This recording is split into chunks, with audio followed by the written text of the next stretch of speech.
Hello, welcome to Wife and Minis. In the previous video I was talking about these old school retro orc buildings and how I really love seeing them on the tabletop. I wanted to make my own versions really cheaply using junk and really effectively.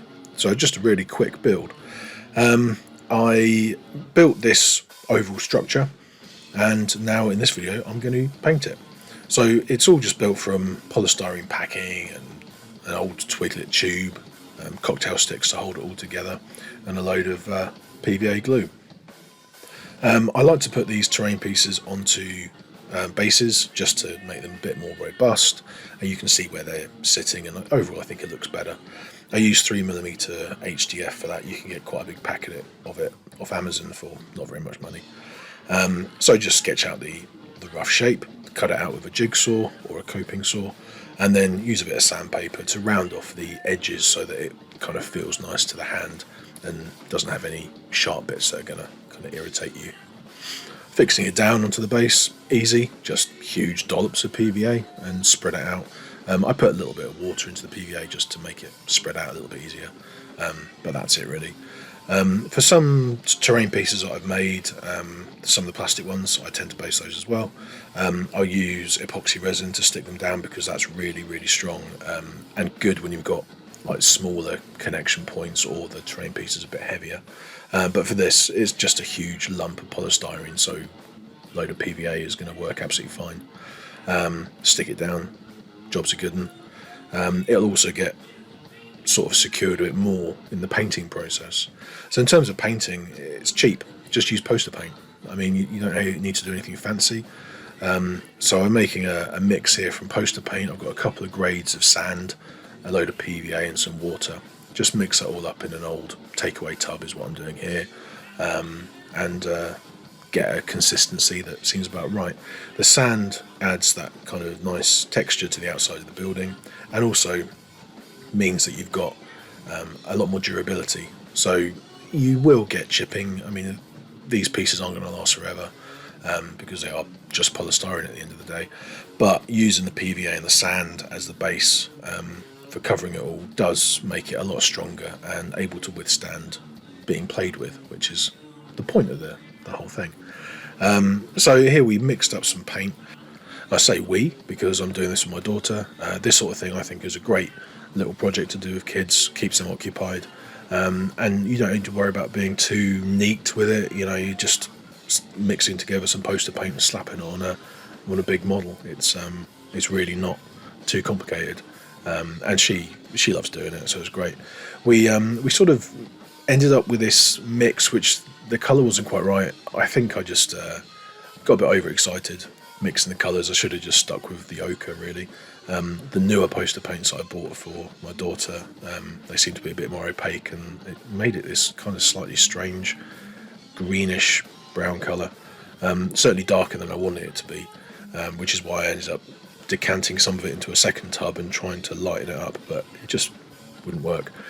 But I figured at the end of the day it didn't really matter. I'll just put it on anyway because it will get the sort of base sandy texture on there and get it all done, and then I could apply a bit of yellow later on to lighten it up. In the original set of buildings that I made, I was able to do it in just a oneer, just mix up the colour and slap it on. Didn't need to have any extra painting, but for some reason when we were mixing up the colour here, it kind of didn't quite go how I wanted it to go, and we ended up with loads extra in the tub. But that's actually alright because these tubs have got lids, so I put a lid on and it stayed fine for days. I really was pleasantly surprised how long it lasted in the tub, but because I had so much left over I decided to make a couple of extra little structures. I was intending to just do this one big building to complement the few that I'd already done in the past, but because I had all of this mix left over, I thought, well, you know, I've got some more polystyrene and some other bits and pieces, so I made a couple of extra buildings just to use it up. And when it was all done, I painted some more yellowy yellow over the top of these ones, and it ended up looking great and fitted in with the first batch. But yeah, I mean, all of these things, you can see that sometimes you make a bit of a boo-boo. You can just fix it, sort it out. It's not anything to worry about. And to be honest, if it had stayed the colour that we painted it originally, that wouldn't have been the end of the world. It wouldn't have looked quite right to me, but you know, it doesn't really matter, and I can't imagine that the orcs that are painting these buildings are going down to the Dulux shop and making sure they're matching their colours precisely or anything, are they? So, you know, at the end of the day, like I said before, you can get away with an awful lot when you're making orc buildings, because you think like an orc and just make do. I mean, you can see here that I left quite a few gaps when I was building these stairs out of the polystyrene. I knew that I'd be able to cover those over later with this methodology, and it's just a case of slapping more of the mixture in there, because it's liquidy, it will run down into the holes. You have to watch out because it might start seeping out from somewhere unexpected if you do that, but really it's just slap it on as much as you can to try and cover up the gaps and make it look like it's one whole kind of structure, and it feels very much like that's what an orc would be doing, you know. I think that there's other applications of this as well. I reckon you could very easily take these techniques and tweak them for other types of buildings. You know, if you wanted to make an imperial sort of settlement, then just make it grey, you know, or blue-grey or something instead of sandstone colour. You might want to tweak the sort of shapes that you make a little bit out of the polystyrene as well.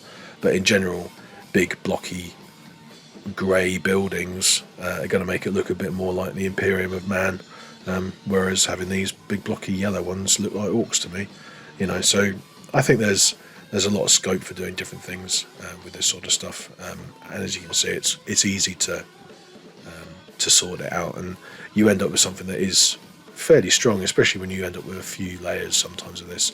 As much as possible I was trying to make this really quick, so just one big thick layer and then you're done. But if you've got a few layers on there, it just makes it a bit stronger and a better piece for playing with, so it's all good.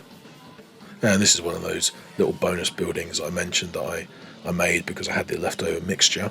This is a drinking chocolate tube, and I know I said with the twiglet tube I didn't want to have it as a standalone watchtower, but for this one I decided that I would do that, so you don't need to be consistent in your opinions.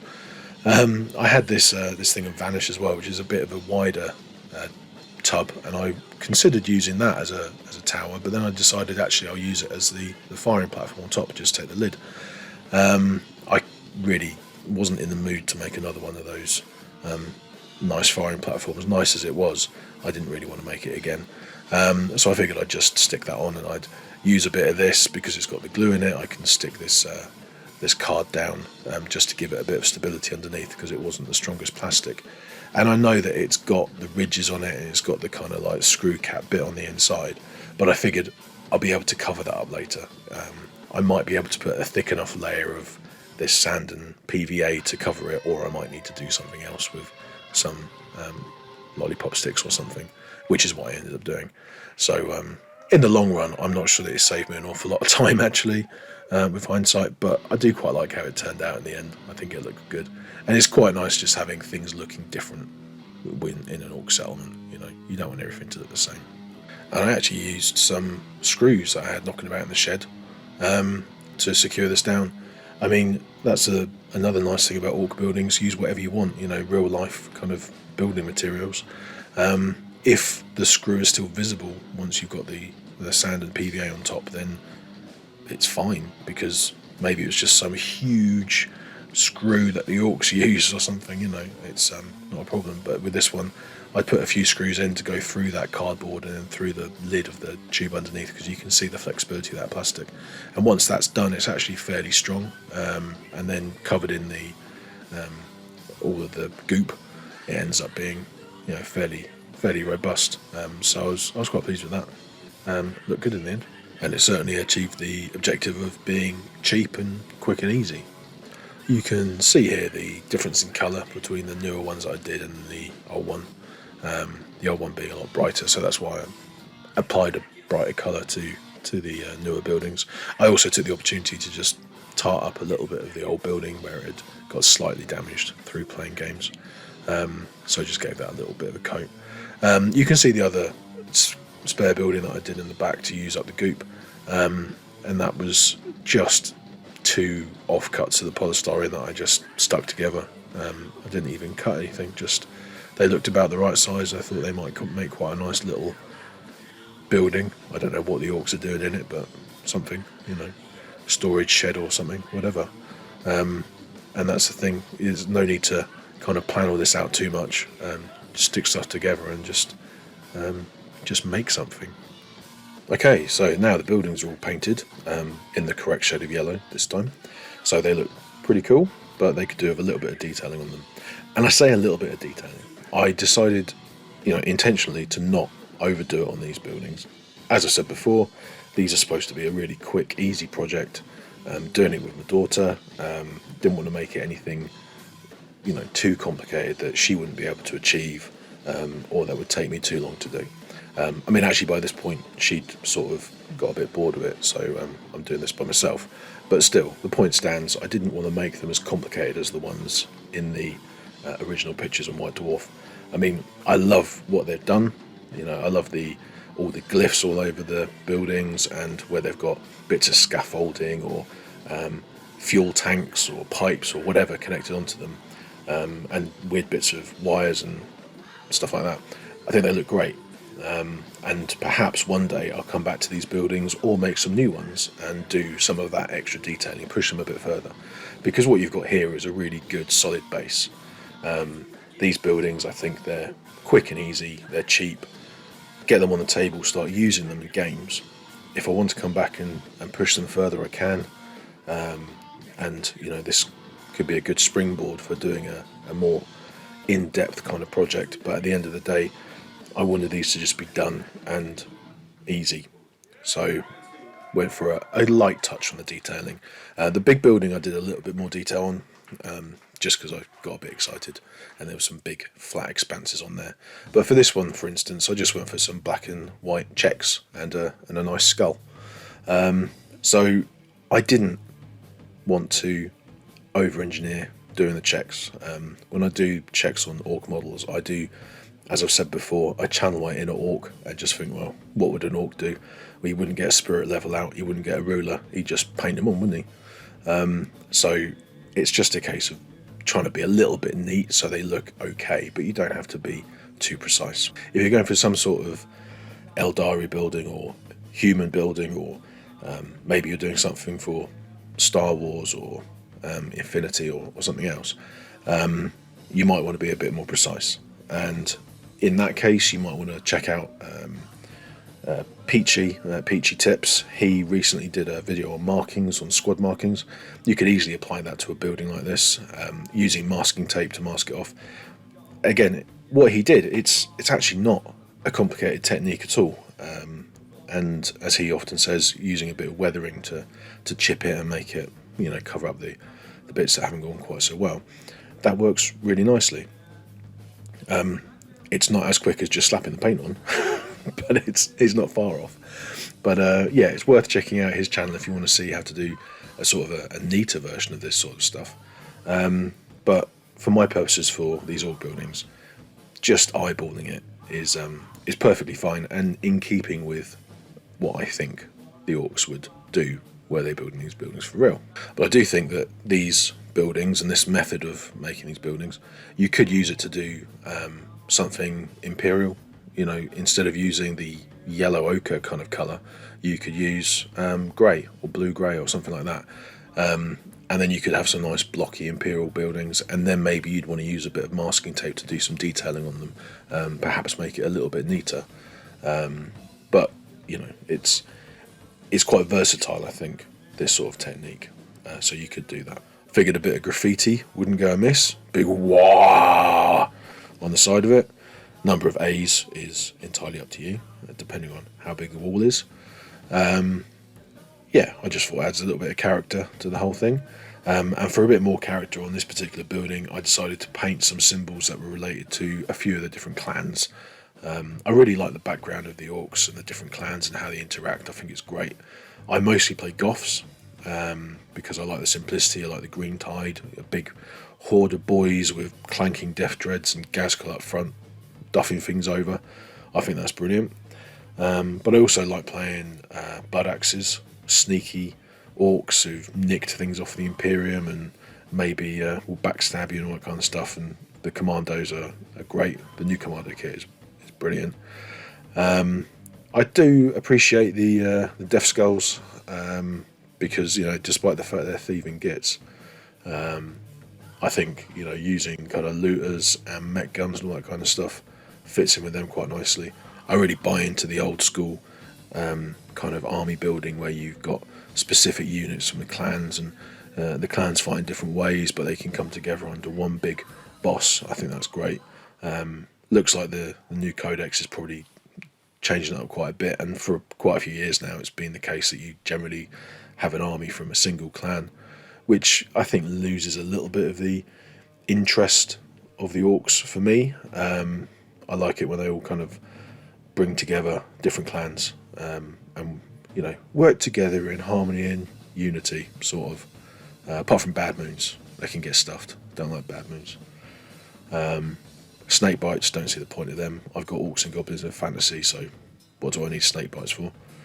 And evil sons. Evil sons are alright, good for, you know, cults of speed and all that, but I sort of think I liked it when they introduced in the Armageddon book years ago, they introduced the concept of cults of speed being the sort of thing you could have in any clan force, so that was quite cool.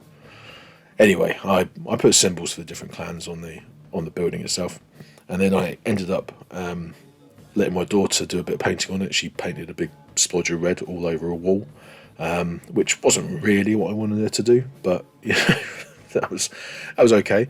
And I think, as Bob Ross would say, there are no mistakes, there are just happy accidents. So I decided to use that red wall and turn it into something that kind of resembled Grom the Paunch's banner from memory. So they put some blue checks on it and put a big bone in the middle, and I think that was what Niblet used to carry on Grom's chariot. Yeah, actually it ended up looking quite good. I was particularly pleased with that bit. So at first I was a bit annoyed that she'd put this huge amount of red all over the side of the building, but yeah, ended up being quite good. So don't worry about it. That's the whole thing with this. Don't get het up about the details, and if something goes a little bit wrong, incorporate it into the design somehow, and it'll all work out in the end. So I mix up a little bit of grey to do the bases. When I do my orc bases, I generally, unless I'm using moulded plastic ones, I generally make some battlefield debris with stones and grit and sand, maybe bits of sprue, things like that, and paint it with Adeptus Mechanicus grey or Basilicanum grey contrast paint, either way, and then put some Army Painter Strong Tone over the top of that to give it a bit of depth, and that's normally it, base done, unless I do a bit of, you know, colours of bits of weapons that are falling on the floor or anything like that. So I also have a bunch of game mats, which tend to be battlefield debris, ruined industrial zones, that sort of thing, for playing 40k on, because I think that looks quite good, fits in with the bases that I tend to do. So I do the bases of the terrain pieces in just a grey, really, so they kind of fit in. So I just mixed up a little bit of black and white to get grey, paint that all on the base, make sure it's nicely covered, and then to give it a little bit of depth, I added some other colours to that grey mix and a load of water to make it kind of a browny wash, and then just painted that on top. Again, it's just using the poster paints, just keeping it real simple, quick and easy.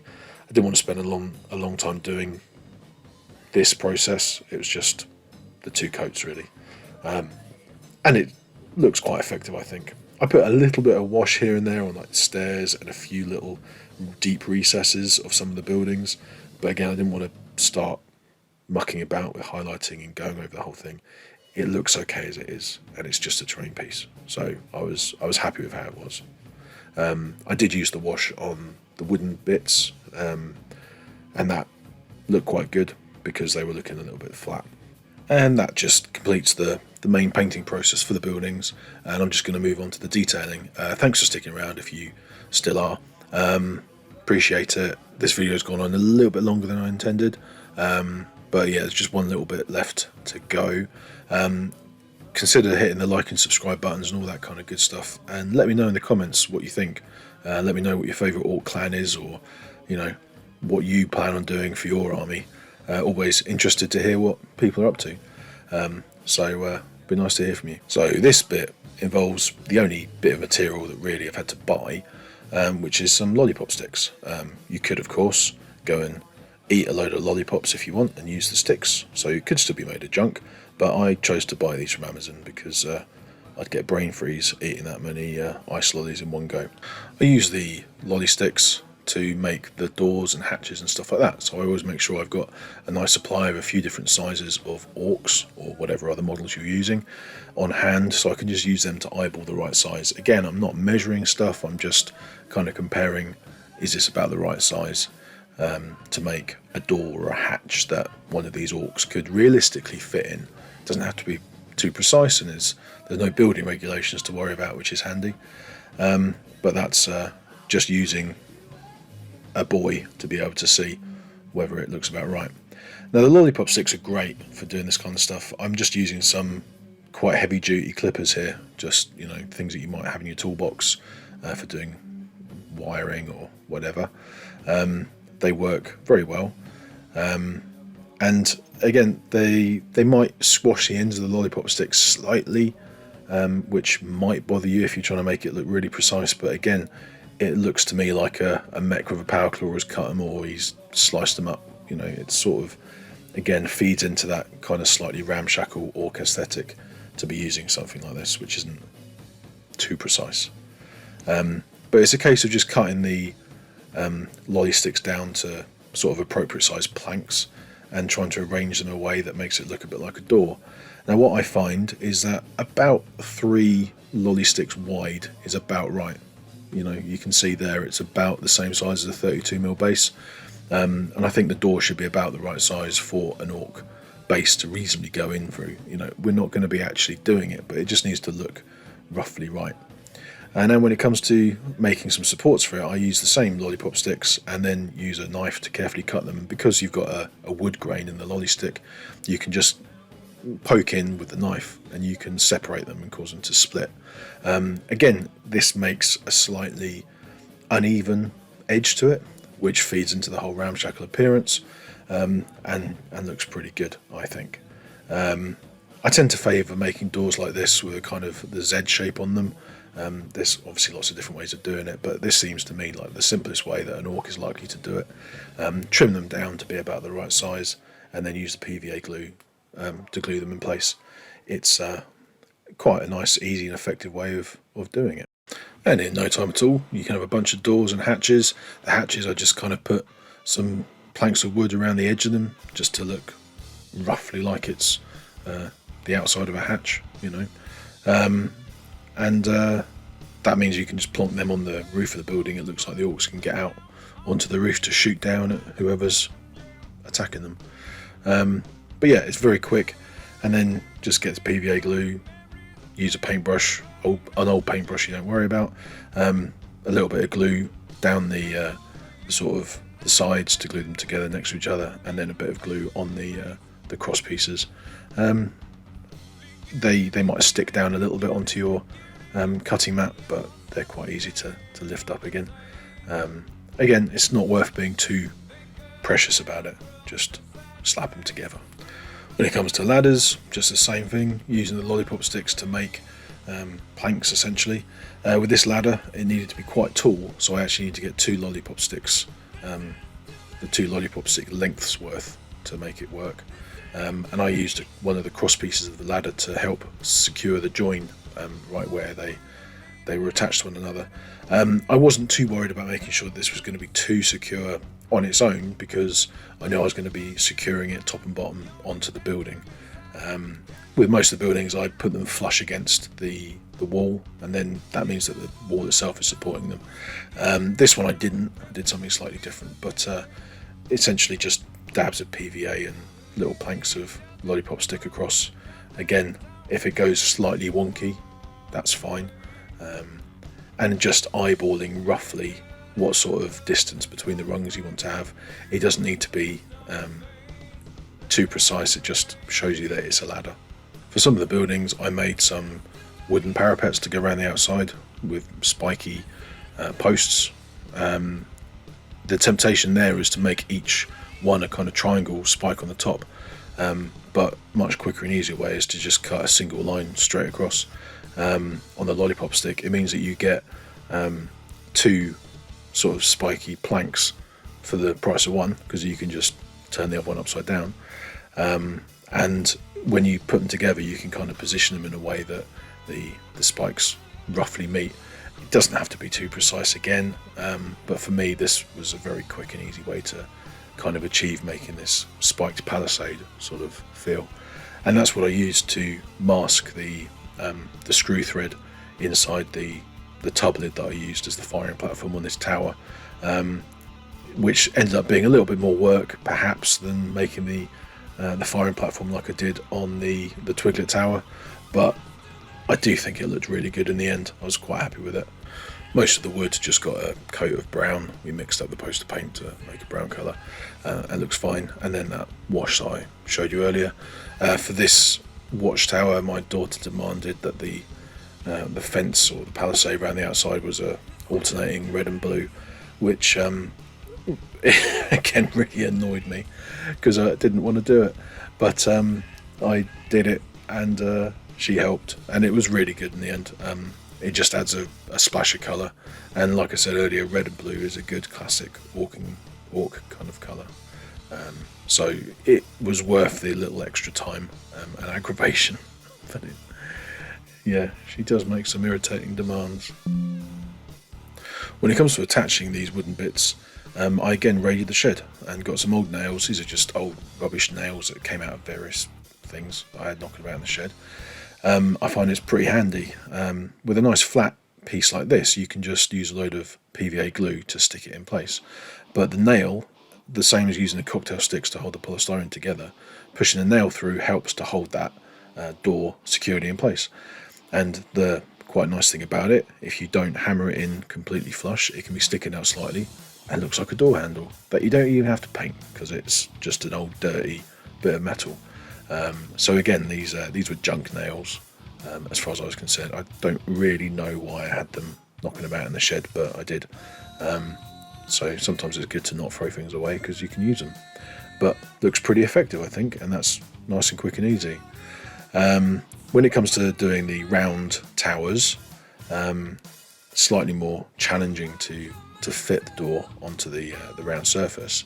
So I found that constructing a simple door frame was the best thing to do to hide it. So I did exactly the same thing in terms of just gluing the door into place, using a nail as the door handle, but because trying to put a flat door on a round surface leaves a bit of an unsightly gap, I thought building a door frame was the right thing to do.